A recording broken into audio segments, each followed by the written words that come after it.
Hey guys, Jonathan here from HEXplorers. In this video, we are going to be playing through some living card content.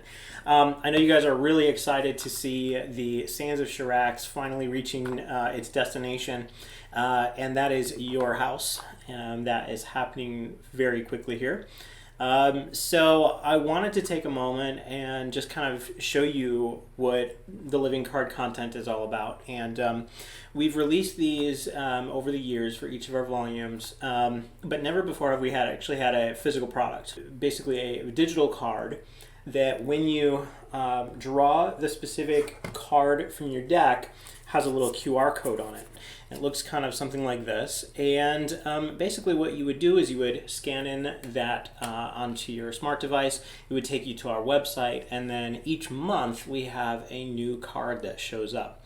And we do that for 12 months. So you'll find in each of our volumes there are 3 cards that from various decks that have this QR code on it. So that is kind of a fun thing to show off, and in this particular game, one of our special cards, the living cards, is actually 2 of them are mission based. So that is, they are actually a sequential mission to basically unravel a story. And so what I wanted to do today is just kind of play through the living card content for the Sands of Chirac, and that is A Merchant's Tale. We're going to play through and kind of see what happens, and we're going to see how this particular game unfolds. So thank you for your time today. Now, before we do that, I wanted to let you guys know what characters we're playing, right? So as you may be able to see, I have a couple of assist cards on the board here. I chose to play, and you guys might laugh at me here, but it's Thanksgiving here in the US, and you know, every Thanksgiving since I was little, I can remember watching Indiana Jones movies during Thanksgiving. I don't know what it is. It's just kind of that one weird thing that happens during the holidays. So we just happen to have a Whipmaster class. So I'm playing Adrian Whipmaster, and his name is Indiana. Alongside of him, and as some of you guys might already know, Sir Henry, the actor who plays Sir Henry, he passed away.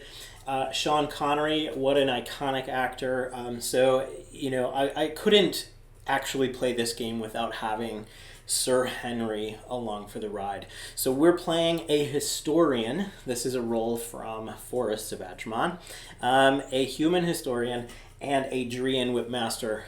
So this is Indiana Jones and his dad. We're going to be playing this game, and I even have an Indiana Jones mini. So how cool is that? So why don't I go ahead and shuffle these decks, and we'll get started.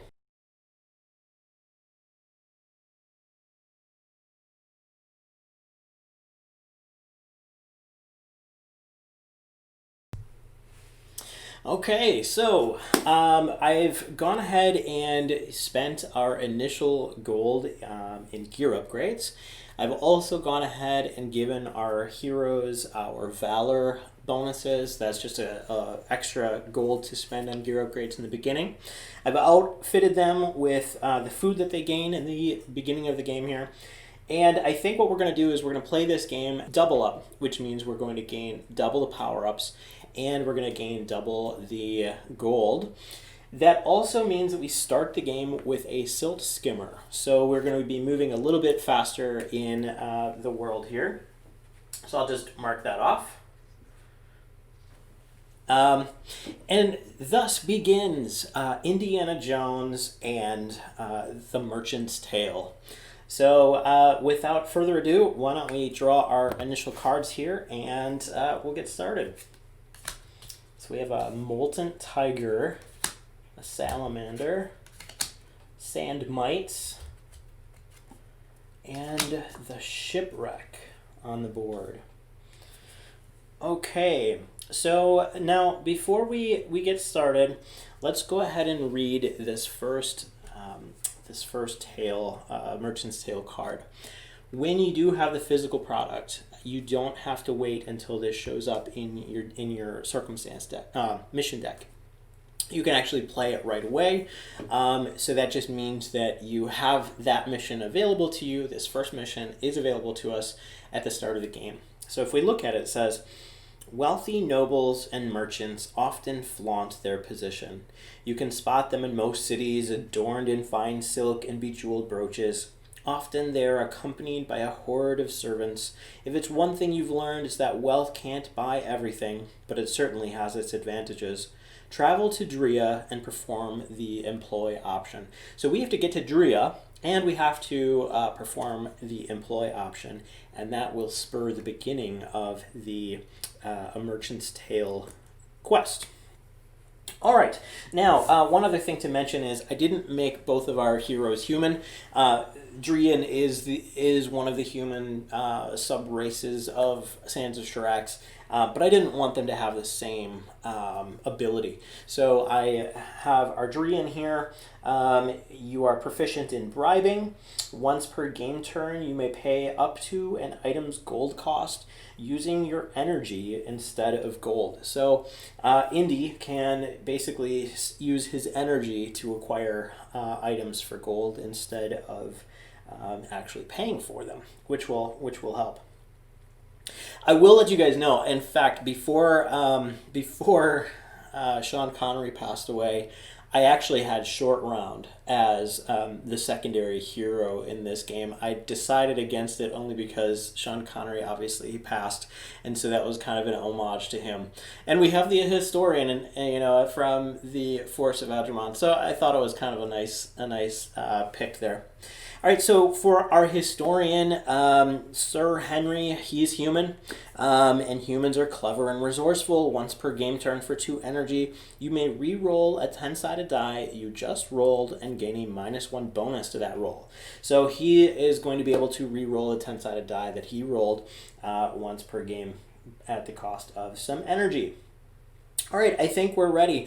First thing we're going to do is note that in a double-up game, the Ravager begins in Act 2. He appears the first game turn, and then he dives back underground the second game turn. Okay, I think we're getting ready. So if we'll notice, where is Drea on our board? Drea is all the way over here. So our heroes are right here. We need to somehow get over to the great marketplace of Drea. All right, we're going to take a first hex tile here, hot tile. We're going to place it on the board, and look at that. It's actually a oasis, and if you can see that here, an oasis and a caravanserai. Now, do we want to actually use it right away? I feel like we should probably explore a little bit. All right, so I think what I'm going to do is I'm going to place this right here, and we have the silk skimmer. We can move 2 without wandering, but we have some pretty good. Indiana has a really good navigate skill here. So I think we're going to move 3. We're going to go 1, 2, 3. We're going to go over to that hot tile. That's going to reveal 2 more on the board. Oh, look at that. Another, oh my gosh, 2 more caravanserais all in a row here. So we are going to place 1 here and 1 there. And look at that. We've got a hub in the desert with 3 caravans right next to one another. Awesome. There are no missions actually at all in this area either, so we can't even try a mission at the moment. At least we'll end our movement phase, and we've got 3 hot tiles on the board. So let's go ahead and roll our skills. Okay, and we have a fail on navigate here. We have Sir Henry. He has found something in the desert. He's going to get some gold here, and that's a hex. That means he's going to gain 1 extra gold. Instead of gaining 2, he gains 3. He does fail his survival, of course. So he is the old codger. He's going to take a little bit of a food hit on that. Let's see what Indiana did here. Indiana also misses navigate. He misses, oh boy, Indiana misses everything. It's probably because he's too busy defending himself against his dad, who is overly critical. All right, so that means we're gonna wander. We'll go ahead and roll a wander die, and that means we wander this way. We look at the wander graphic. We roll the 1. So we're going to wander over, and that places us in another caravanserai, which will actually end our turn here on caravanserai. Now, one thing that happens is the moment you enter a caravanserai, you flip over a new caravan master. So let's take a look at this. We've just drawn Staven the Enlightened. Staven is a tall Illuman with a noble bearing and a long flowing beard, which he often strokes as he speaks. He is known to be an expert in nearly any subject, but has a peculiar trait. His voice lulls people into distractedness. Often during a conversation, listeners completely zone out.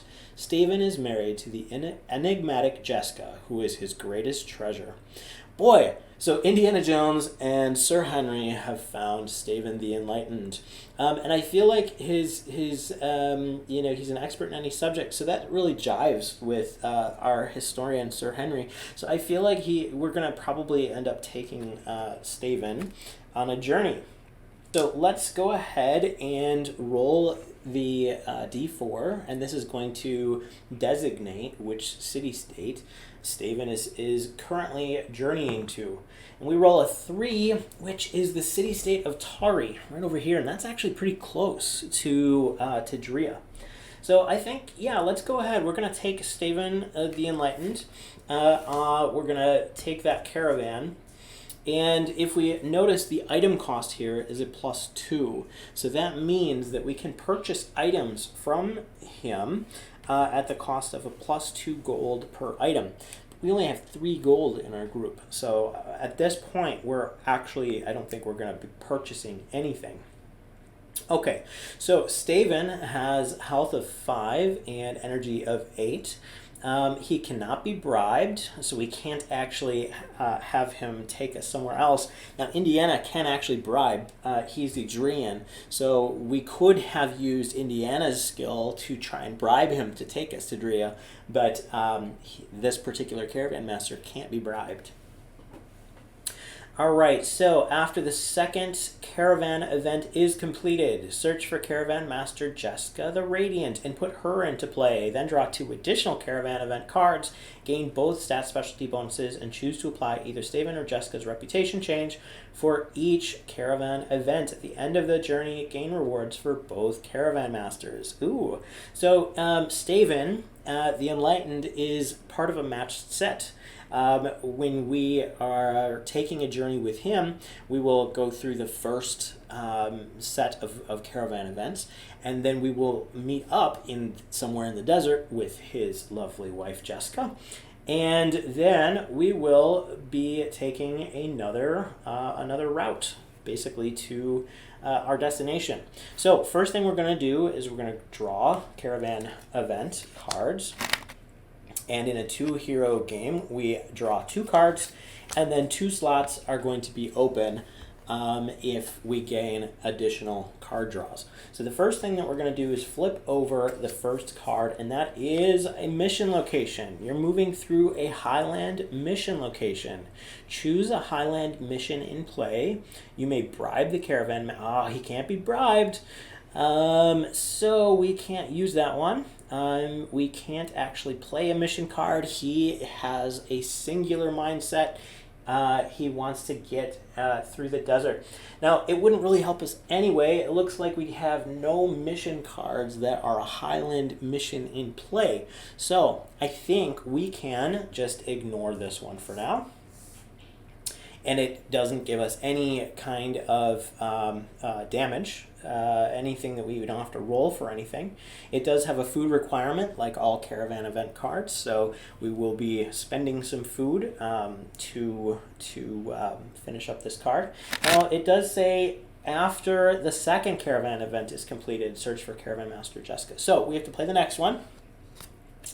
And we get Kulth Raiders. So Kulth Raiders have surrounded the caravan, and this is going to be a pretty hard one, I think, for us to really work through. Raiders have surrounded the caravan and mean to rob it. Can you hold them back? You may play this caravan event more than once. If you do, roll the pyramid. The result becomes the extra number of instances you must play.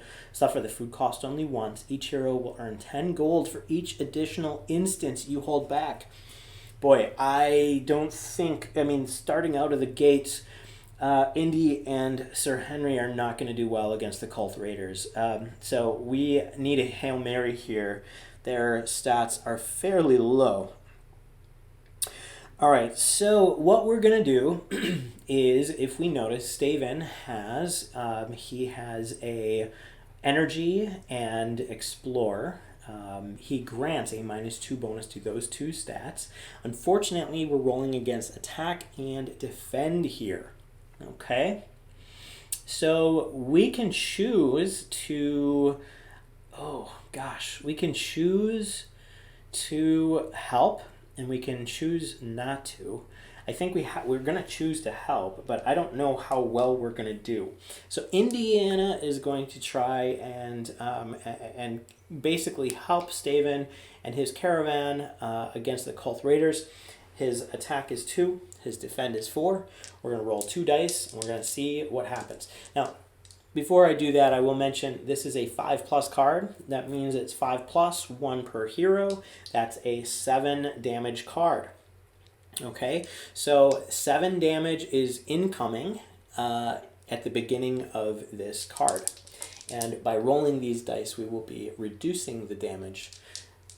And let's see, so 6 is a miss, 4 is a success. So we miss attack, but Indiana and his whiplash ability here for defend is successful. And so that's going to reduce by 2. So that 7 damage goes down to 5. He needs to take energy drain, 5 energy drain. That leaves him at 3 energy. And now we can have our historian try. Sir Henry is going to take his hand and see if he can help against these Kulth Raiders. He'll probably swat them with a newspaper or something. His attack is a 1, so we need a hex on this die in order to make it. And it's a 4, he misses. Measured opponent is a 3, we need a 3 or less. And it's a 4. Can he use his human ability to re-roll a die and gain a -2 bonus to the roll? He sure can. So I'm going to go ahead and reduce his energy by 2, and he's going to re-roll this die, and we're going to see if we can get a 4 or less. And it's a hex. Oh, awesome. That basically means our historian rolled really good against these Kulth Raiders, and for some reason he is able to actually get them, he does something clever. So let's see, a crit success is a -4. So all of a sudden that 5 damage goes down to 1 damage. Sir Henry takes 1.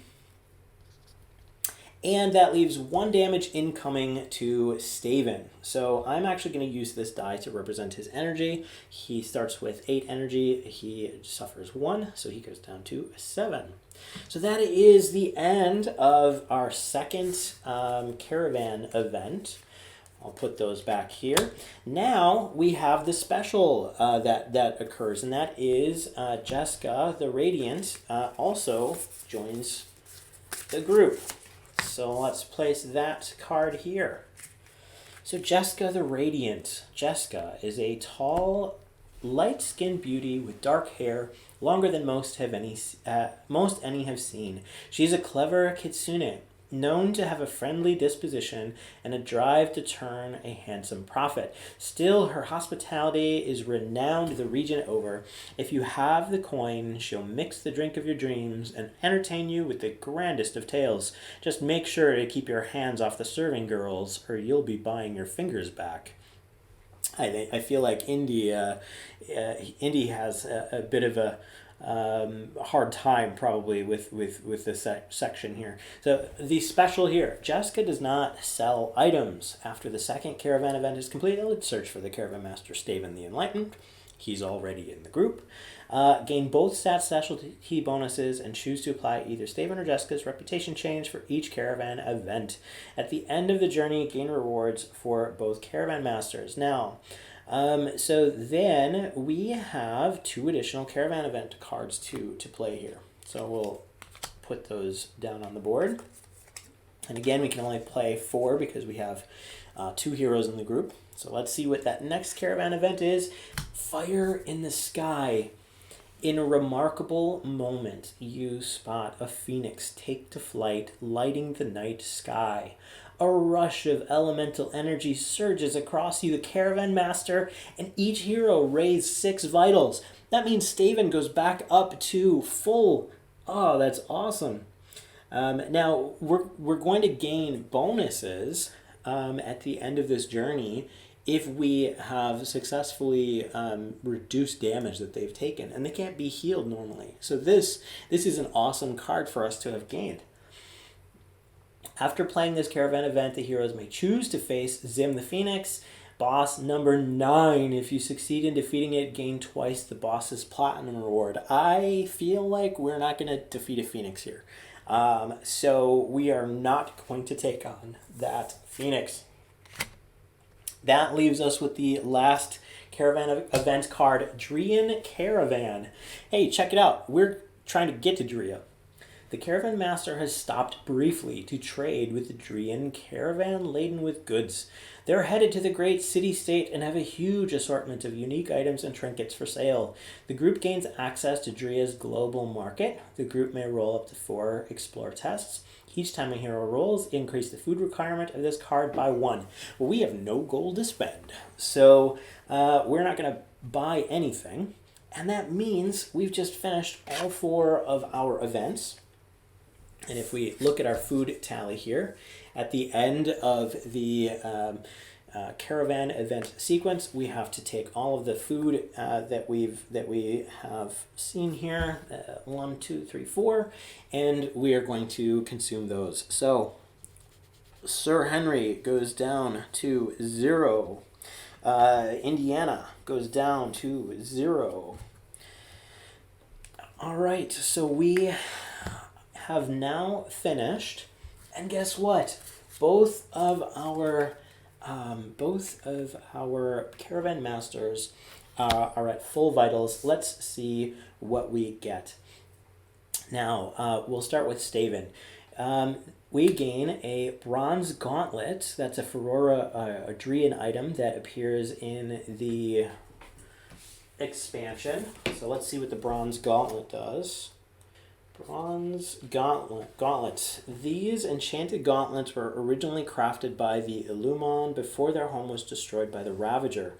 The gauntlets enhance healing effects created by the wielder. For every 10 points of healing that would exceed the target's maximum vital, raise that vital by 1. Additionally, healers double the numeric effects of all heal effects they trigger. Non-healers gain a +3 boost to heal effects received from items. So we're going to give our historian, Sir Henry, he is going to take the bronze gauntlet. And he actually has the ability to heal, so that is going to give him a little bit of a heads up on that, a hand up on that. All right, now let's see the next part. Heal all heroes' lost vitals and negate all conditions. So we heal to full. Very nice. Thank you, Steven the Enlightened. And let's see what Jessica the Radiant gives us. Now the group permanently gains +1 movement speed. So that is awesome. So we are going to go up from 5-2 to 6-3. We can move cautiously 3 hexes per turn. We also gain weighted dice. Now I feel like this is definitely an Indiana item. So I'm going to give the weighted dice to Indiana. And we are done with that event. So our caravan masters are now available for journeying with them again, should we wish to. It looks like Steven's home is Ferrora, so if we return to this city-state here, we can take him for a journey again. And Jessica is from Nemzanyet, so she is actually going here. So in the desert, the two part ways and they go back to their own locations.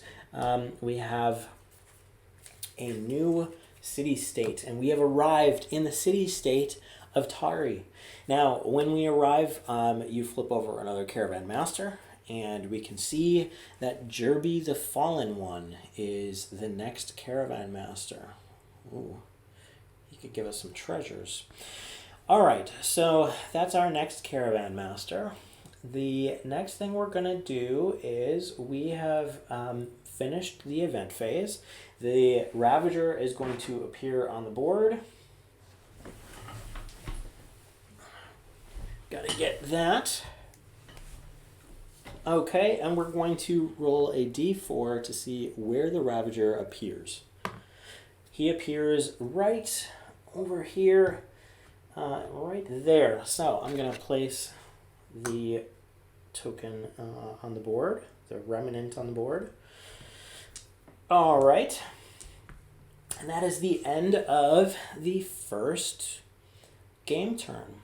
The next thing that we're going to do, why don't we, we're going to get out of Tari right away. Tari is kind of this evil place, and I'd like to get started on our employee mission here. So I'm going to go 1, 2, 3, 4, 5, 6, and actually we can move recklessly if we take 2 energy drains. So we're going to go 7, and we're going to get right to Drea. We are going to take 2 energy drain, and that means we are also, we could wander if we're not careful here. So let's see in the skill phase if we wander. 2, Indiana makes his navigate this time. He misses everything else, so he actually gains the first level of starving. We are starving, headed into this city-state. And our historian rolls a hex on survival.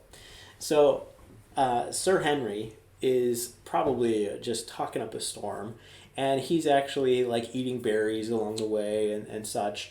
And Indiana's just like, no, we have to get there, we have to get there. So Indy is starving, Sir Henry is not. He does gain a couple gold, which will be nice. That will help us get rid of our starving condition here. All right, so we have entered the city, and we have our event phase in the city.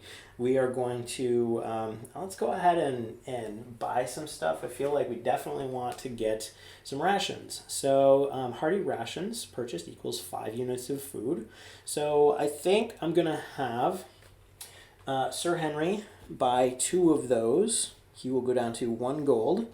And both of our heroes will gain 5 food. And I'm going to have Indy eat 2 right away to get rid of his starving condition. So he's no longer starving. That's a good thing. And we can choose what we're doing next. So we are in the city-state of Drea. Now, a couple of things that we have available to us here. We have the global market available to us. We have a danger of the Hanta. The Hanta are an ever-present danger here. If any heroes purchase items, roll a sand die. If you roll a hex.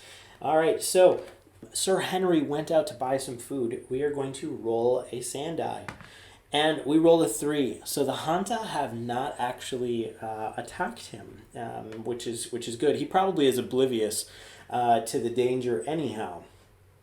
All right, so we're going to do employ. Both of us are going to lend our skills as a merchant hand or spend some time pickpocketing instead. I feel like the historian and the whipmaster will do both separate things. Of course, Sir Henry is going to help merchants, and Indy might do some pickpocketing. Now, one thing to note is that we had the reputation bonuses from our 2 caravan masters. Jessica goes toward rebellious, and Staven goes toward righteous. So we completed 4. So let's go toward righteous. I think rebellious is certainly going to happen in our future because of Indiana's pickpocketing here. So let's see. Once per game turn, if any heroes become employed here, you may choose to move your reputation 1 towards Drea or 1 towards Nemsinyet.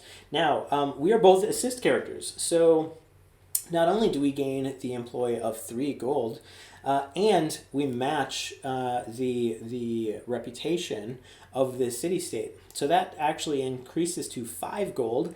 And then because we're an assist, we gain another 5 gold. So each of us, by doing this one action, we've each gained 10 gold. Indy in a slightly less lawful way. All right, so we're done with our employ, and guess what that triggers? That triggers our first card, A Merchant's Tale. Okay, if it's one thing you've learned, it's that wealth can't buy everything, but it certainly has its advantages. Travel to Drea and perform the employ action. Afterward, face the Hanta guards. They are dangerous. The moment the heroes destroy the Hanta or a hero would die in this battle, combat ends. Any dead heroes are revived with 1 health. All right, so before I continue to read, why don't we do that danger event? So the guards card is part of the bizarre placards on the bottom. And so this is going to be what we do. So a dangerous encounter will go up in difficulty by 1. So that means our guards are going to be on easy. They gain 1 mutation, which is 2 outlast, and they gain 2 outlast and damage dealt. So place this here, and if we look at this, we are in the city-state of Drea. So their level is 1. Okay, because they're dangerous, we're going to increase their outlast by 2. So that is going to be a total of 2 plus 1 for Drea is 3, plus 2 is 5. So outlast is 5 for this particular opponent. Now, because it is a horde, hordes do not gain mutations, so we don't need to worry about that aspect of this battle. Now, looks like we can roll against energy, or we can roll against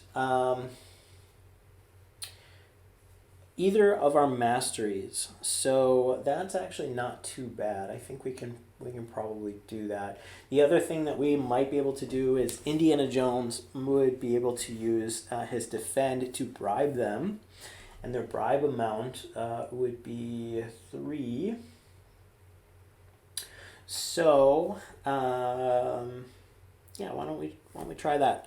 So we're going to roll a d10. Indiana is going to try and bribe, and he needs a 4 or less. He rolled a 9, so that does not happen. So they don't want to hear any of what we have to say. So that means we are going to do what we are going to do here. We're going to attack them. So defend ourselves, rather. So Indiana is going to roll against energy. He needs a 6 or less. And when he rolls an 8, he misses.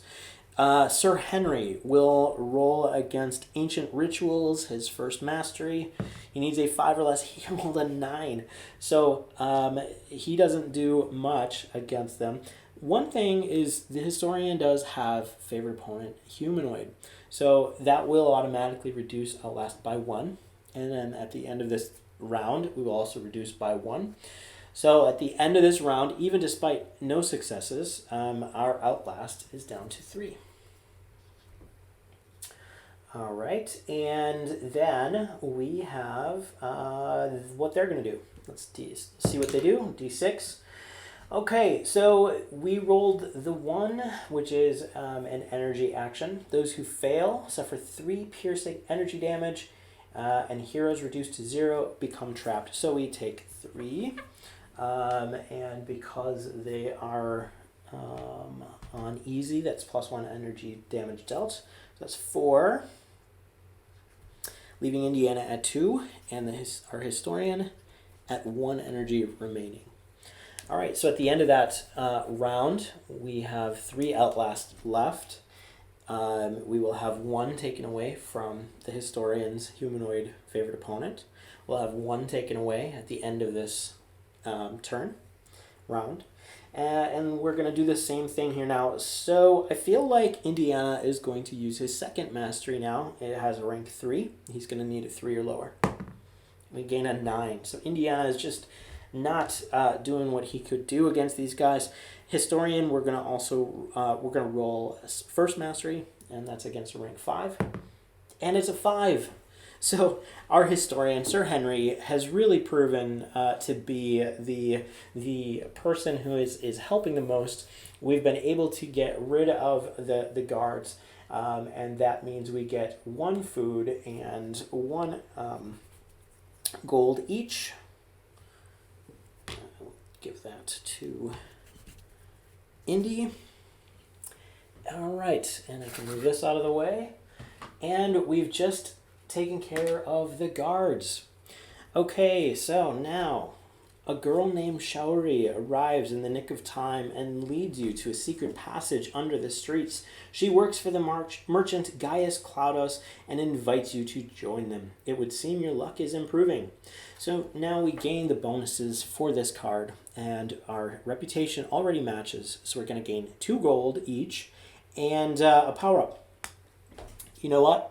We're playing double up, and I did not double the gold before. So, in fact, we should be at 22 gold here and 24 gold here.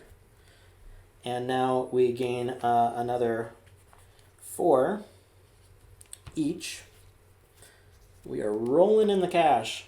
And then we have our double power-up cards for the Merchant's Tale mission. So let's see, we have a couple of stash cards here for Indy. I think I'm going to hold on to them, and we'll gain them a little bit later.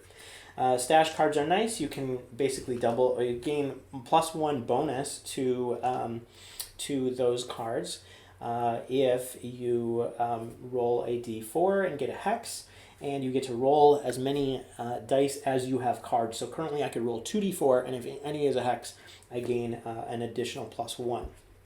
I'm going to wait until I have a little bit more just to guarantee it. Oh my god.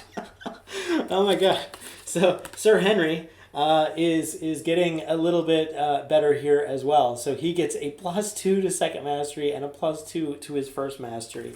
And just like that, he is on the map. Now, those are both purity cards as well. So if you have no mutations and you gain a purity card, you get a +1. So this +2 becomes a +3. All right, so our historian is at 8 for ancient rituals and 5 for learned one. Put those cards away. Great. So the next thing that happens, we've closed out our second turn of the game. We've just met Shauri and Gaius Claudius, and so they are both in our group at the moment, though they are not actual escorts. So let's take a quick read at this next Merchant Tales card. We haven't closed out the turn yet. We will do that in a moment. Okay, so you learn more about Gaius Claudius and Shauri. Gaius comes from a small but highly influential house. He vows to destroy the Hanta, the murderous group sowing discord in the streets of Drea. They recently destroyed Shauri's village. These people are kind and look after each other, and this nobleman strikes you as genuinely caring for those under his ward. He tasks you with an important errand. Deliver a valuable locked chest to the elders rebuilding the village. Return to Drea to complete this mission. So it looks like we have to go to a ruined village in the upper corner here, and then we have to return to Drea to complete this mission. Okay, so that's what we're going to do, and if we look, there's actually a ruined village right here on the map. I know you guys can't see that, but I'll put up an icon on screen. So we could travel right over to here and have that and basically deliver it. So let's see how we're going to do that here. Ooh, there's an opposite reputation reward here. Instead, you may choose to break into the chest. If you do, end a merchant's tale, mission arc, and gain 14 platinum. So we could gain 14 platinum by doing this. Looks like they're having us deliver 1,400 gold. All right. So at the end of that game turn, the Ravager is going to dive back underneath the ground. Okay, so that is our next turn here. We're going to move 1, 2, 3, 4, and we could have, actually, is that along a road? It's not the whole way. So we're going to move 4. It's not cautious movement. Indy with a success on navigate, a success on survival, and he doesn't find any gold. Sir Henry, we have a fail, and a fail. So Sir Henry is probably just excited about what's going on. He fails everything. Okay, at least we made it to our destination intact, and we can complete this card. We've just delivered the valuable locked chest. So now we have to return back to Drea on our next turn to turn that in. Now, this is a mission location as well. So it looks like it's a desert mission location. Are there any desert missions on the board? There is. Okay. The Faders are nihilists who believe the world is set on a course headed only for destruction. They are soothsayers, some of whom claim to be oracles who have borne witness to a bleak future. They are organized loosely around a shadow council of members who travel the world, spreading their message of fear. Their goal seems rooted in sowing discord and chaos into the world. You've made a name for yourselves, and they now seek to meet with you. Each turn you camp here, move your reputation toward rebellious. Well, we're pretty close to being fully rebellious. We're righteous at the moment. Complete this mission when you reach exalted rebellious. Ooh, we probably don't want to do that. It's going to take several turns. So while the reward is kind of nice, and had we been going with rebellious all along, we would have been really close to doing that. So let's take a look at this other one. We have a bounty mission here. The Nemzanese gamble on a great many things. A region-wide contest has been announced, and this month's bounties have been placed. The current contest calls for creatures and humanoids. During the event phase, while on a mission location, search the circumstance deck for the first matching encounter and play it. So why don't we do that? We're going to search for a creature or a humanoid.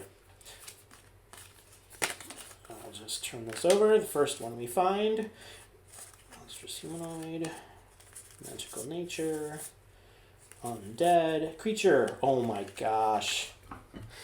Oh, guys, the first creature I found was a level 5 Shiraxian mammoth. Oh my gosh. I feel like we have to run away from this battle. We might have to flee. It's got 24 health, 14 energy. It would give us 5 gold, 10 gold, and 20 food each, which we probably can't carry all of that. Single target health, defend 6, 10 damage. Yeah, no, we have to run away. Oh my gosh. Oh my gosh. All right, so we just drew a Shiraxian mammoth. We've got to run away. And let's just see how running away works in our rulebook here. All right, fleeing from combat. During the declaration phase of combat, heroes who wish to flee must roll or navigate with a -2 bonus to the roll. So we're going to have our Whipmaster roll. He needs a 7 or less, and he gets a 6. He makes it. The Historian needs a 5 or less, and he rolls a 3. So we flee our way from this small village and from the Shiraxian mammoth here. So we are able to flee. We're going to wander. Let's go ahead and roll. And we get a 2. We wander back this way. Thankfully, we don't wander onto the 9th boss. That's Zim the Phoenix. We've probably just seen him cruise that way from the desert encounter we had with him. And this bounty goes back in the stack here.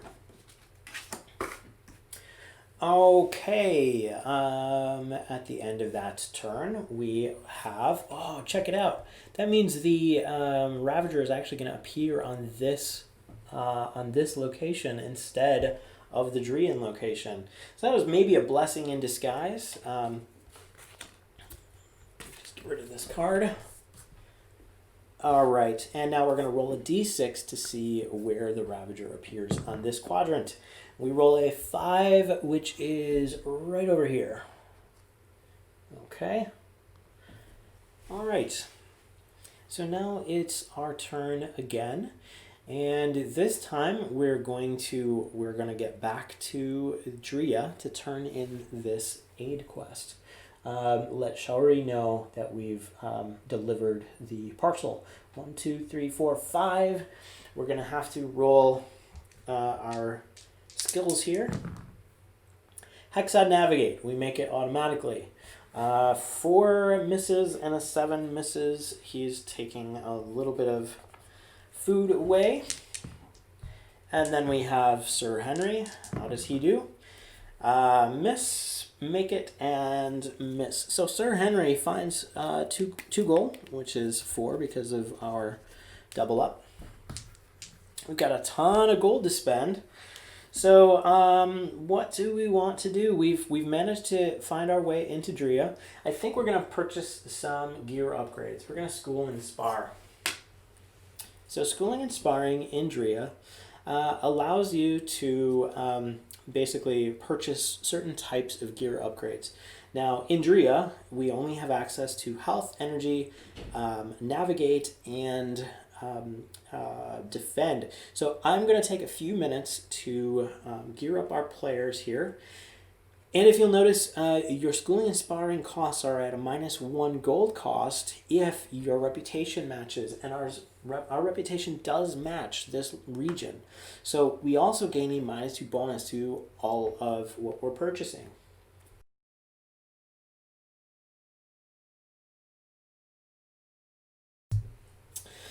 Okay, so as you can see in our heroes here, Indy purchased a health gear upgrade, 2 defend gear upgrades, and 4 navigate upgrades. So he has a rank 9 navigate now. That's pretty good.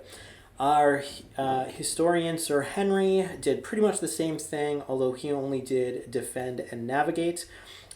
We also stayed at the Rowdy Inn, and that is going to cost us 2 gold, and that allows us to gain all of our vitals back. Now we have 3 gold on Sir Henry and 1 gold for Indy, and that will end our game turn. Now we've just finished returning to Drea, so that means we also gain this reward for this card. So we're going to gain, let's see, 2 gold, 4 gold each because of the double. 5, and now we're up to 8. And we gain 2 power-ups each. So let's see what Indy gets. So he has health or energy, +1, health and energy +1, and a purity, so that's +2 for each. Or if you do not have a mutation for this evolve card, he gains +3 to his health. So Indy just gained +5 health and +2 energy. Good gracious. 15 and 2 energy. Holy crap, that's awesome. All right, and then what does Sir Henry get? Attack and defend purity +2, and another mastery purity, each +1. Can you believe that? So he gets 3 attack, which is good. 3 defend. Man, he's up to 9 defend now. And then he gains, let's see, the purple and blue. So he's up to 10 ancient rituals and 7 learned 1. I've got to redo his these extras here on the side. All right, that's awesome. So let's go ahead and put those cards back here. We will read our next card number 3 for A Merchant's Tale. You've returned to Gaius's manor in Drea, only to find that it has been ransacked. The manor is burning, and a crowd looks on in horror. The Hanta have exacted their revenge. It takes you the better part of a day to find them, but you do find survivors. Unfortunately, Shaori was taken by the Hanta. Gaius is already planning his next move. He's moved his people away from Drea and has secretly copied a map the Hanta leader was carrying. He's going to bring the might of his own force down on the location while you sneak in to save Shaori. Travel to the location shown above and attempt to find her. So this is a explore roll required. It can only be done on the location shown, and as we can see, we actually have that location that matches one of the hex tiles, small map tiles that we have in the game. So we can place this anywhere we want, and we can try and get to that location. So that is our next goal. All right, so at the end of that turn, the Ravager goes underneath the ground, and he leaves another remnant in his wake. He will appear the next game turn, wherever we end up. So why don't we head to 1, 2, 3, why don't we go here? We're going to place this right here on the map. And then we're going to go 1, 2, 3, 4. And that is going to be our mission location. So we have to roll our dice here. Indy will get success on navigate, fail on survival. Oh, we should have purchased some food, you guys. We are almost down to no food, and that was a fail on explore. And our historian here has a success on both survival and navigate, a fail on explore. All right, so we find our way to this location. Now, we do have a circumstance this turn, so we're going to roll one of these. Okay, and we get a hex. That's a blind draw from the deck. Now I didn't actually shuffle these after I looked for that last one, so why don't I do that real quick?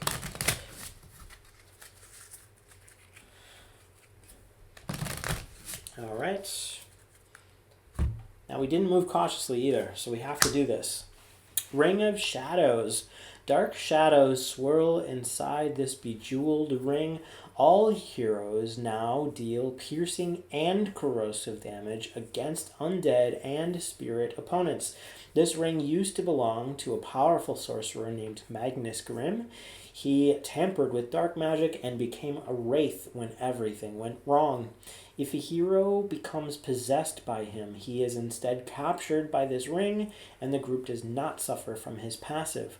Once per game turn, if the group gained any power-ups this turn, draw one more and apply its bonus to the group. Oh my gosh. And the wielder bonus of this ring gains a +2 health. So we are giving the Ring of Shadows to Sir Henry to give him a little bit more health here. 9. Ring of Shadows. So that's awesome. That actually worked out pretty well in our favor. Now that the circumstance phase is done, we have our mission to worry about. We have an explore roll to make. We're going to roll an Indiana Jones here. He's got a 3 or less, and it's a hex. Awesome.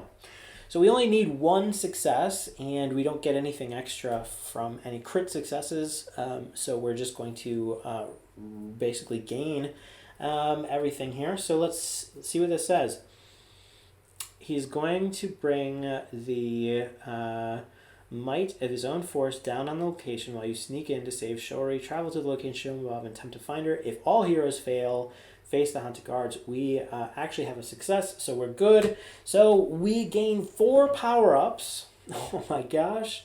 We gain, let's see, 4 gold each. Let's do that first. That's the easy one.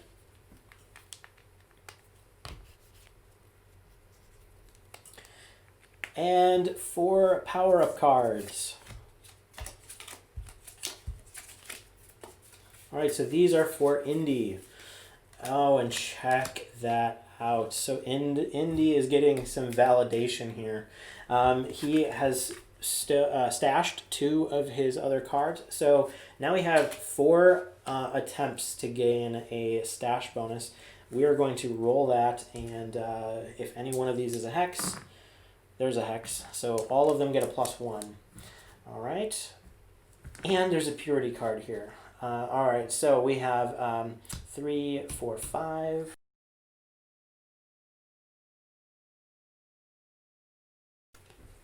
Okay, and then we get 4 for Sir Henry.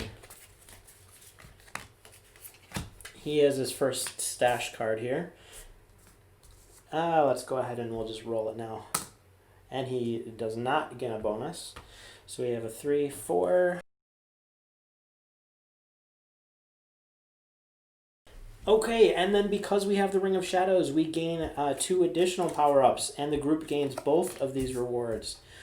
All right, so this one is keep this card until you gain a mutation. So we're just going to put this one aside.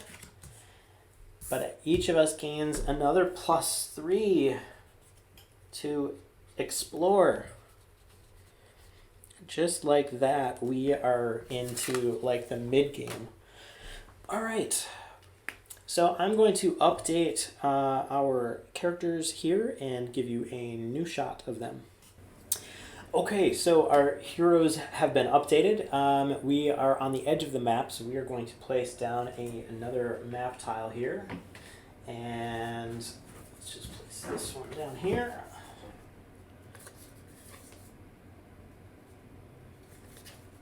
Let's place that right like this. Okay, so we've finished A Merchant's Tale card 3, and we can set that aside. And then we have the Ravager's phase. Now, the Ravager last appeared here. There's not a node available on this location, so he will actually appear on a random adjacent map tile. So there's 2 adjacent map tiles available to us. So we'll roll, let's say, odds for this one and evens for the Drians. And it's odds, so it will show up in this location. So we're going to roll another d6 to see which node it appears on, and it is on node 3. So he appears right next to where he dove back down last turn. He will appear right here. Okay, so it's our turn again. Now we have card number 4 in A Merchant's Tale. Gaius's forces arrive just as you find Shaori nearly unconscious, feverish, and badly wounded. On your way out of the Hanta headquarters, you manage to grab 3 scrolls. Just when you think fate is with you, a single Hanta guard spots you and shouts for help. Fleeing through an underground tunnel, you realize the scrolls must be important. Their army has now been tasked with capturing you. Their unorganized commanders have left the rear completely unguarded. Gaius's forces will decimate them from outside the city. Flee to a nearby fortress in the hills, survive, and keep Shaori alive. The group may only move 1 hex per turn while escorting Shaori. If she perishes, end A Mission's Tale mission arc. Alright, so basically we have a location shown on this card. And if we find one of the map tiles, you can see that it matches. And so we actually have to go to this location, escorting Shaori. And boy, we can actually place it right here, because you can place these wherever you want on the map when you get to a border. So I think we're going to do that. And we can only move 1 per turn while escorting her. So we are going to move, let's move 1 here. Okay, so that's what we're going to do. We're going to move 1 hex. We're going to roll our, that's pretty good, a hex on survival. That's very good because he doesn't have the food to lose. we make the navigate and we make the gold. So we're going to get some gold. And let's see what Sir Henry does. 4 gold. We get 4 gold from that. Make navigate, and we make our survival. Very good. We're not starving to death as we escort this poor woman who has been taken captive by the Hanta. Circumstance, so we're going to roll that. So we roll a 2. Sand mites. Sand mites have overtaken your belongings. The insidious creatures have left you annoyed and longing for rest. Painful lesions have formed on your skin. You gain the debilitate condition after the movement phase of each game turn. Each instance remains for 1 game turn, and heroes who carry a survival kit are unaffected by the affliction. We move cautiously this turn, so we don't have to actually take this affliction. It is not a unavoidable card. So that's actually pretty good. All right, so we avoid the sand mites, and the Ravager dives back underneath the ground, destroying the area. Okay, so Shaori has 2 health, and she rolls navigate each turn. All right, so I feel like we can move 1 more towards this location here, and we are going to see what that does. Skills, we made survival, we made everything but survival here. So Indy is now starving once more. And let's see if actually our historian is going to give him 1 food, and he's not starving. That could have ended worse. Let's see what Sir Henry rolls here. Oh, 10 on survival, so he loses his last food. So we have no food left. We do have lots of gold around, but we have no food. All right, so the next thing that happens, we've rolled skills. We're gonna roll a circumstance because we're on that location. We did move cautiously. Now, we roll a 3. That is a salamander. I think we're going to attack the salamander. That's gonna give us 7 food each. It's magical nature, so neither of us are good against this type of a creature. So we're gonna put in 18 health, 7 energy, and let's see what we do. So our Whipmaster is going to use Leather Grip, and the level of this creature is level 5.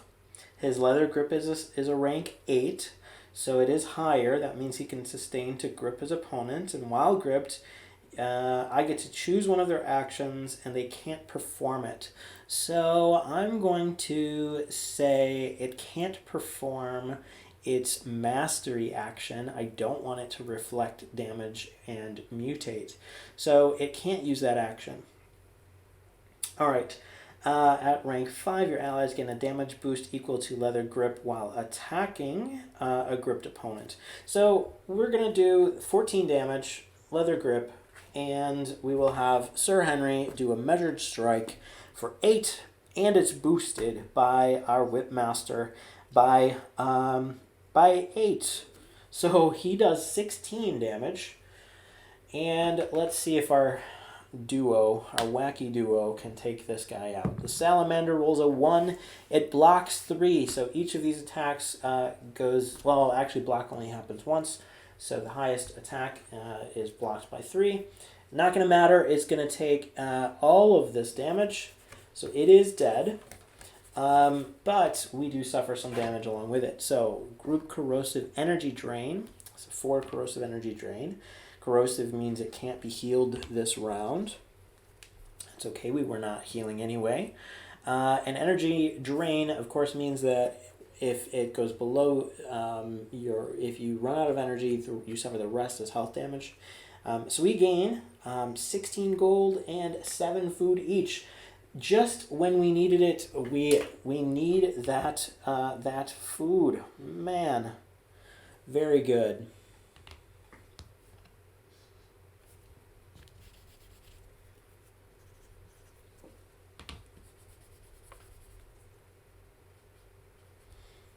All right, we'll refill that card.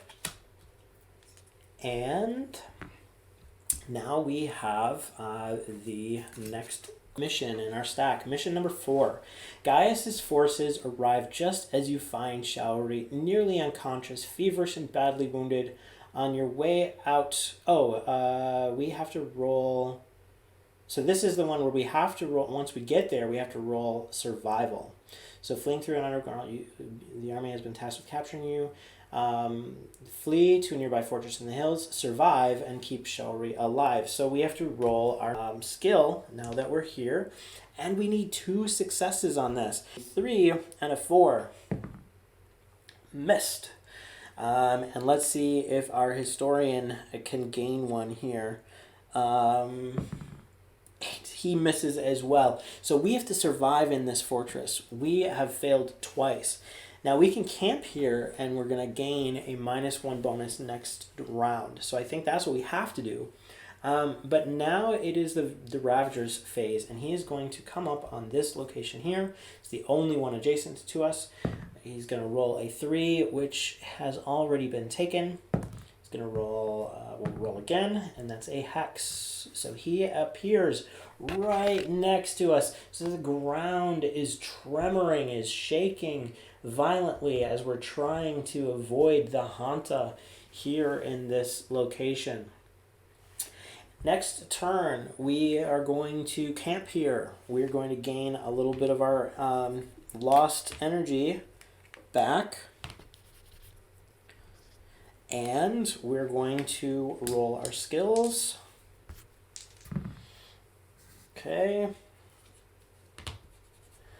And we are going to roll for Sir Henry. At least he makes his survival roll. All right, so now we are in the circumstance phase. We roll a 1, the shipwreck. So while underneath in the caverns of this gigantic fortress, we're trying to survive, you're surely dreaming. You're always surprised to find strange features hidden away in the dunes. Today you've come across an ancient shipwreck, a 3-masted galleon stranded and half submerged. How on earth did it get here? Perplexed, you are interrupted to spot danger just beyond its hull. Draw and face the next encounter found in the circumstance deck. This encounter is dangerous. After combat ends, the group may examine the wreckage. This wreckage is from another time and place. Each hero roll all skills. Each hero gains 1 gear upgrade of their choice for each success gained. So we're going to get some gear upgrades if we play this. But you know, I feel like time is of the essence, and I want to be able to see what happens with Shaori. We are going to skip this. We moved cautiously. So as much as I love this card, I'm going to set it aside, and we'll play it another time. So that is going to end the circumstance phase. We're going to roll our survival. And what do we get? Sir Henry, 4 minus 1 is a 3. Actually, that's an Indiana roll. I roll for him first. He's over here. Historian. So that's a success. That's number 1 is a success for our Whipmaster. Historian. We get an 8 minus a 1, which is a 7, which is not a success.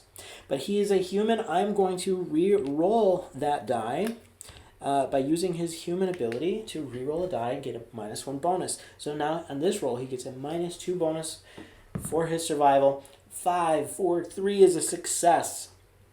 We now have 2 bonuses, and that's going to be enough for us to complete the 4th mission card.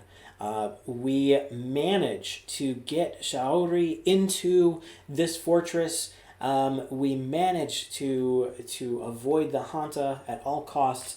We get some loot for this.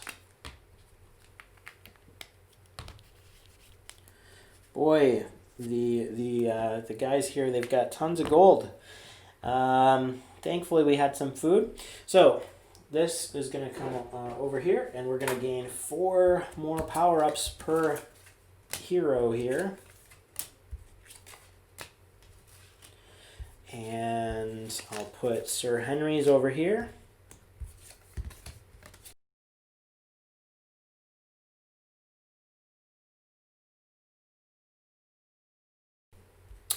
Okay, and then we have the bonus from the Ring of Shadows. And it's double up. So we all will get this. Stash bonus ×2. Let's roll it. No to the stash, but we do get +3 both masteries.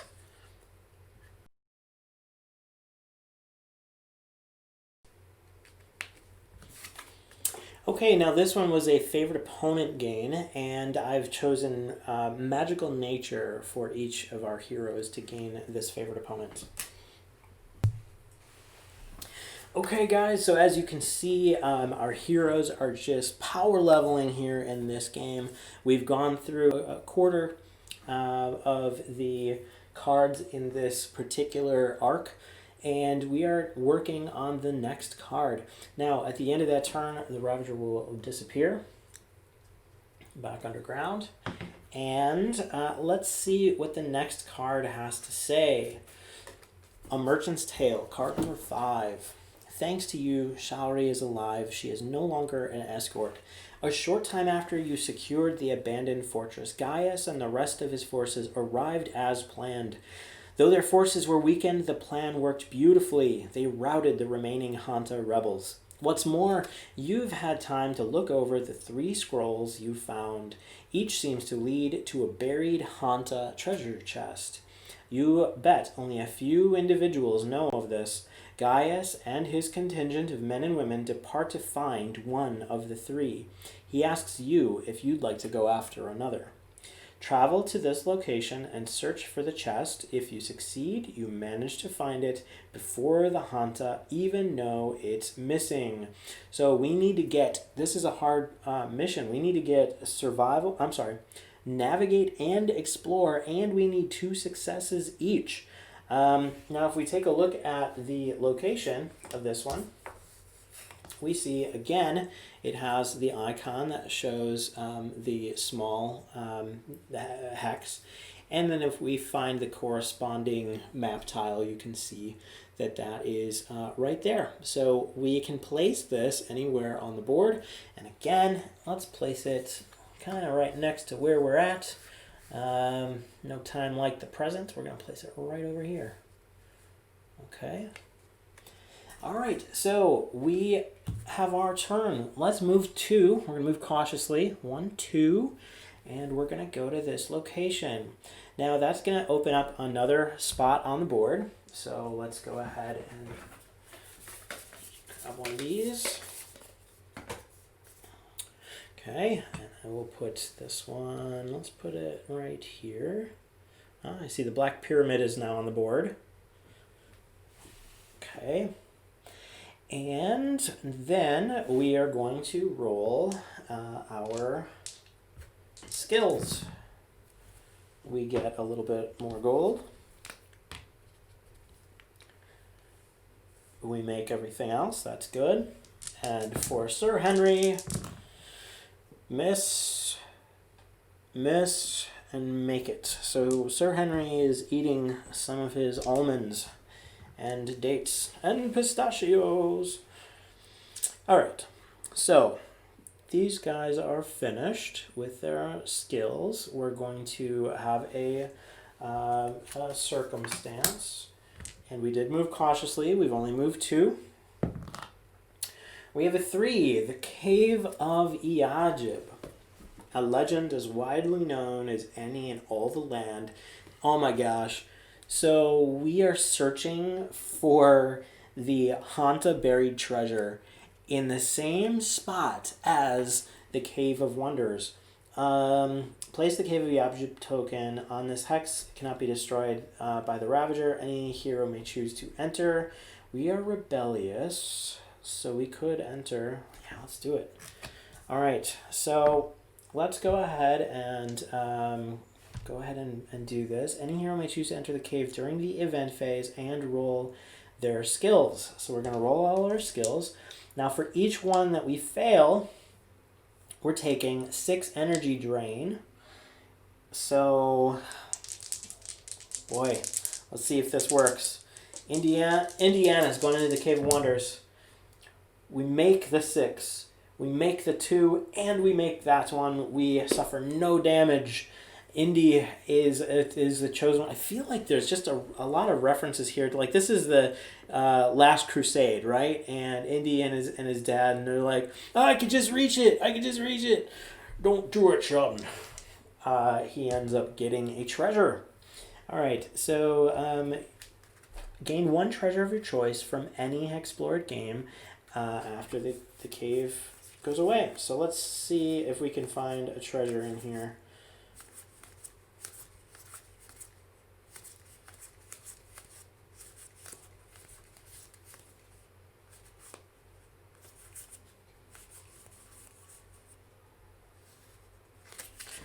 We're going to come out with the magic carpet.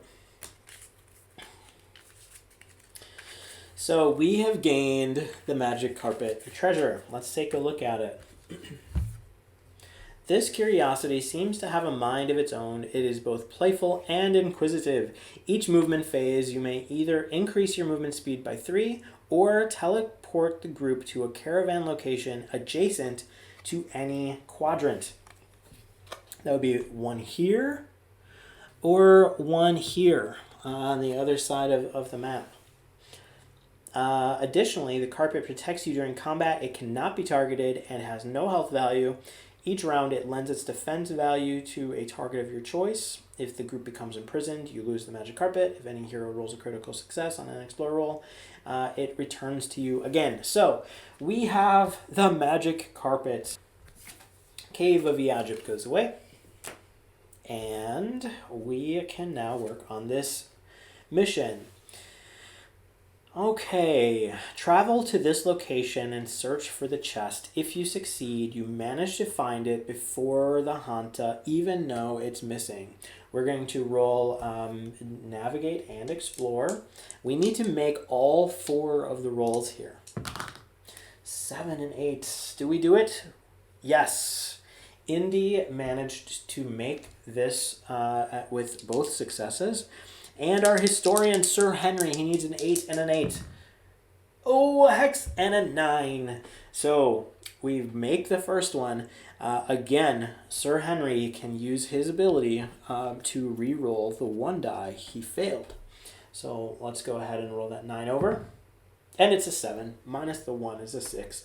And that is a success. We managed to find the buried Hanta treasure here. So what does that do? That gives us 20 platinum, 4 gold each, and 2 power-ups.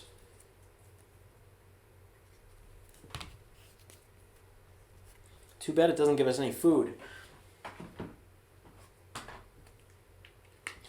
Let's look at the power-ups.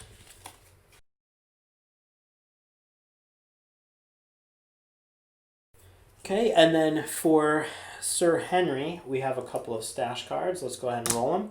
We have 1 as a hex, so we're going to gain double for each. Or not double, 1 plus 1 for each. And last but not least, we get an additional set because of the Ring of Shadows. Okay, and this is a purity card. None of us have any mutations. We have not been focusing on that at all this game. And a +2. Oh my gosh.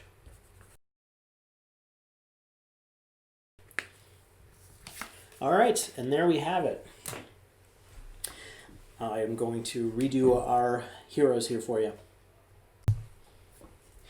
All right, we just finished the 5th card, and it is time for the Ravager to appear. He can't appear on our location, and there are now 2 spots where he can. So let's go with odds are an appearance on H, evens are an appearance on J. Evens, appearance on J, we're going to roll a d6, and the Ravager has appeared right next to us, right next door to us. Okay, too bad there are no power-ups on any of these locations.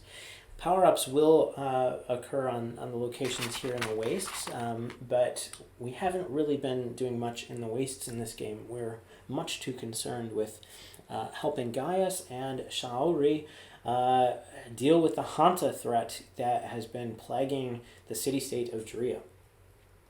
Alright, so look at this. We've gone through half of the power-up deck. We've gone through 6 or 7 cards in the Circumstance deck. Look at all these cards here that we haven't touched. It's one thing I love about this is that no game is ever going to be the same because you're only getting small pieces of it every time you play. Alright, so the next thing that happens is we are going to read our next our next tale here in A Merchant's Tale. Just before you left the last hideout, you bumped into a scout sent to check on their hidden loot. It wasn't hard getting the sentry to speak. Let him speak, Junior. The Hanta set a trap at the location Shaori and Gaius were headed to. You're worried that they've fallen prey to them. Travel there and see if you can lend aid when you arrive. Okay, so that's this location. If we notice, again, the location is going to show the spot on here, and that is going to be this pyramid. So that is where Gaius and Shaori had gone. To one of the Hanta's other locations. So that's where we are headed. I'm going to place that right here. And we are going to move 1, 2, 3. And that will open another tile.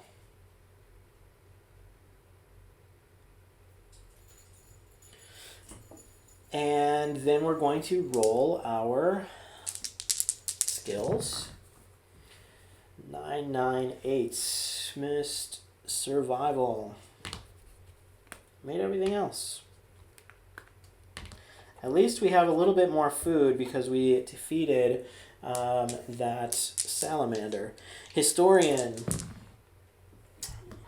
Kind of a cocktail. There we go. 4, 9, 9. Those 2 are both fails. So we lose some of our food traveling through the desert here. Okay, and now we have a circumstance. Let's refill this card. And we roll a 4. It is a Molten Tiger.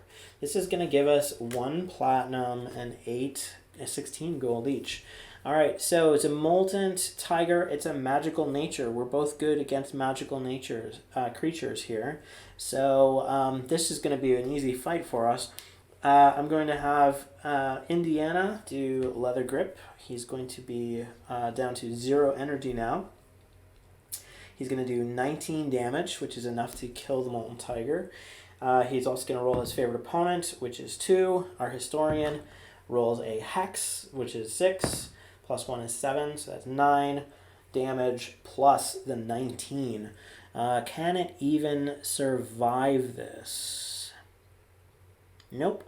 So it's going to be killed, but let's see what it does. Our Historian is going to raise energy. He'll raise his own by 4, and then he will raise Indy's energy as well by 4. Alright, so at the end of that turn, we're going to roll to see what the Molten Tiger does. You get a 3. Single target health. Any target that deals damage this round becomes burned. So that is our Whipmaster is burned. And who is the target? Whipmaster is a 10. Our Historian is a 6. So of course, Indy, attacking the Molten Tiger, is the one to take the damage. And he is going to take 6 damage. He goes down to 9 health. And he's burned. So burned is going to deal another 3 health at the beginning of the declaration phase, and he heals 3 health, or he heals 3 health less. the end of the declaration, the end of this round occurs, and so that burn condition goes away in short order. So we have destroyed a molten tiger. We gain another platinum. We are up to 25 platinum. That's a quarter of the way to the win on the platinum win. And then we gain some gold. I think it was 16 gold. All right, so that is the end of the circumstance phase. Okay, so let's look at card number 6. That's the guy we're working on here. So when you arrive, you find your allies in poor shape. Face the Cult Raiders encounter and the Hanta Guards, which is the Drea Danger event, in one battle. If you succeed, you manage to fight your way through the ruined pyramid and save Gaius's defending force. So we're going to get, looks like, quite a bit of items here, and look at that platinum. We're going to also get if we can survive, and I think it's going to be pretty easy for us to survive. So let me find that card.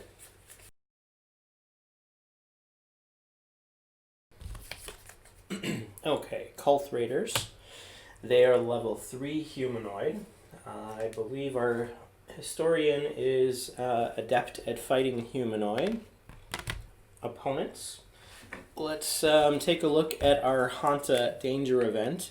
Now, if we take a look, the Hanta is using our guards mechanic, and so each time we face the Hanta, they become more powerful.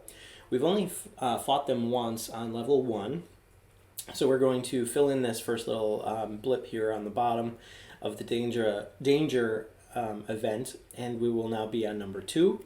I'll just fill that in right away because we're going to fight the number 2. So then the third time we'll fight them, they will be a level 3 humanoid. So they keep coming. All right, so let's take a look at our guard event. So they are a level 2 humanoid. So that means our outlast is going to be 2 times the level, which is 4, plus 1 per hero, so 6. And our Cult Raiders have a health of 18, energy of 6. All right, and they can be bribed, but that would basically mean that we have to leave battle, and we would not actually vanquish them, and then we would not get our bounty for this card. So I do want to get our bounty, so let's dive right in. Our Whipmaster, he's just going to use Leather Grip to deal 19 damage to our opponent here. And we will spend 1 energy to do that. He goes down to 3.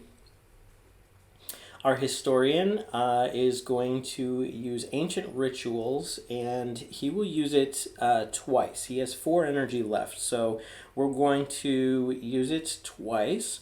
We will have, let's see, he's going to use the heal to heal 6 health. That will bring Indy back up to 15. And he is going to use his boost, the damage boost ability. Let's see here. They do have a block, yeah. So he is going to boost Indy's damage by 12. So that 19 damage is 31 damage coming into the Cult Raiders. No way they can get by this one. All right, then we have our humanoid and horde. The Historian has both humanoid and horde as outlast. So let's see. We're going to put down 2 here for outlast, and then 1 for the end of the round. If both of our heroes become captured, or if they become trapped, if all heroes are trapped and the guards have at least 1 outlast remaining, combat ends and the group may become imprisoned. Each hero loses highest value. Okay, so we're in an other location. So check this out at the bottom here. So each hero loses their highest valued gear upgrade. So if we're both captured, we lose our highest valued gear upgrade. I think that's okay. We have plenty of gold, and our highest valued gear upgrade currently is a 6.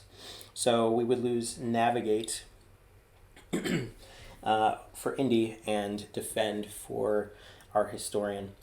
Okay, so that's fine. What we're going to see now is what our enemies do to us. So the Cult Raiders, they are going to roll a 5, group energy, and they block 5. See, had we not actually had our historian boost Indy's attack, Junior's attack, he would have survived. But the Cult Raiders do not survive this attack. It is 6 energy damage, so targets who suffer damage are surrounded. So what does the surrounded condition do? They suffer 2 piercing health damage at the beginning of the declaration phase of each round. Okay, so check it out. A couple things happen. First of all, we have the magic carpet, and the magic carpet lends its defense value to one of our heroes. So the magic carpet is helping Indy in this particular battle by blocking 4 of that 6 energy damage. So then he takes 2. Indy is now surrounded by the Cult Raiders and will take a couple piercing damage at the beginning of next round. Okay, then we have historian Sir Henry. Now, when you use this mastery, his ancient rituals, you actually gain the ability to use measured opponent, which is his defense, at the same time. So Sir Henry not only is helping Junior, but he's also going to defend all of this damage that the Cult Raiders bring on, so he doesn't take anything. All right, let's roll for the guards, and we roll a 5. Those who fail suffer energy drain equal to twice the guard's level, become surrounded, and 1 target becomes trapped. Okay, so both of us are going to suffer energy drain equal to twice the guard's level, which is 2, so 4 energy drain. Now, the defend value does protect against all forms of incoming attacks. So again, his 15 defense is going to negate all of that damage. Now, this is actually for the magic carpet. It lends its defend value. So it is also defending. So that's a 4 damage also reduced to 0. So that's awesome. So they take no damage, but they are surrounded. And 1 target becomes trapped. So let's see who is trapped. That would look like the historian rolled a 6. Indy rolled a 5. So let's take a look at that. Trapped. Trapped heroes must succeed in the HEXplore roll during the declaration phase to act normally. All right, so we would have to roll for the historian to actually act this round.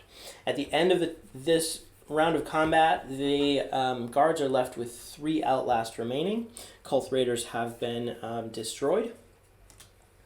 And that leaves us with our next round. So let's roll for our historian to see if he can get through this trapped condition. And he rolls a 7. His explorer's an 8, so he actually does make that. He is no longer trapped. They do both suffer the piercing damage, 3 piercing damage.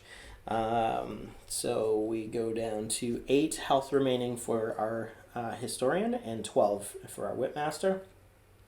They have 3 outlast left. So right out of the gate, we're going to have our humanoid and horde for the historian. That kicks out 2 outlast for his favorite opponents.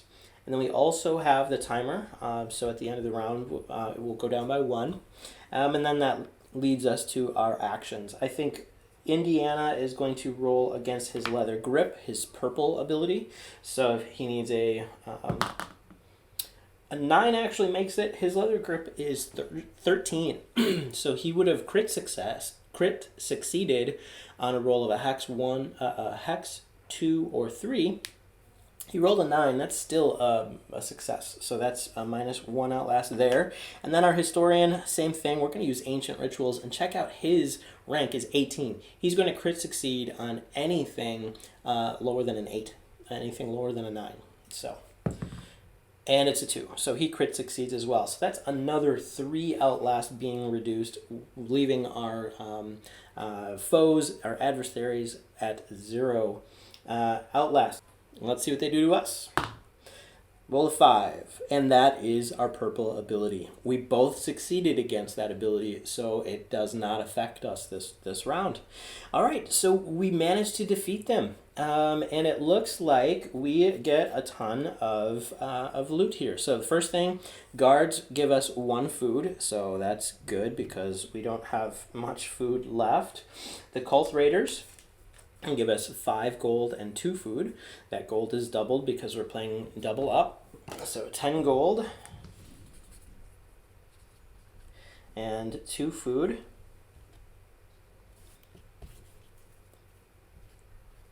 Okay, then we get our bonuses for doing the card here. So we find 6 King's Elixirs and 2 Canopic Jars. Right, so let's take a look at that. I'm going to put those right on Sir Henry here.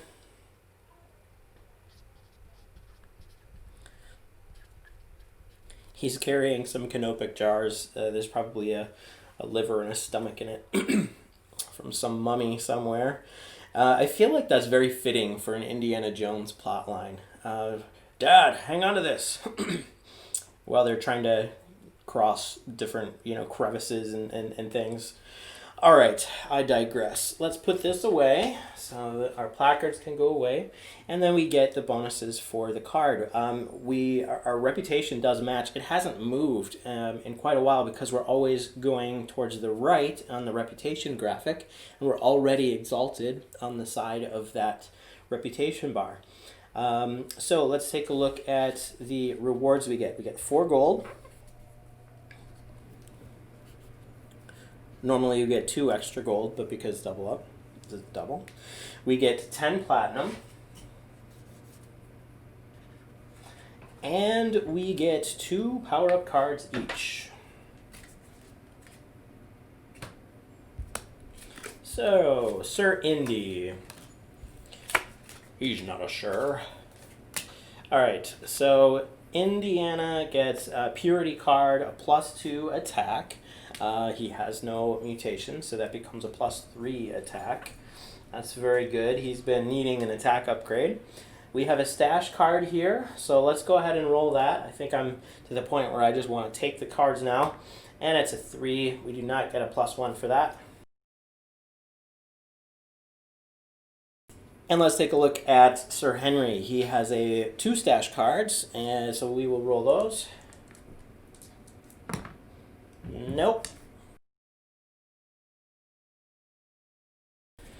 Okay, so let's take a look at that last part of this, at this card here. Now, we have just saved the Gaius' defending force in the depths of this pyramid. It says the group must camp here next turn, so we can't go anywhere.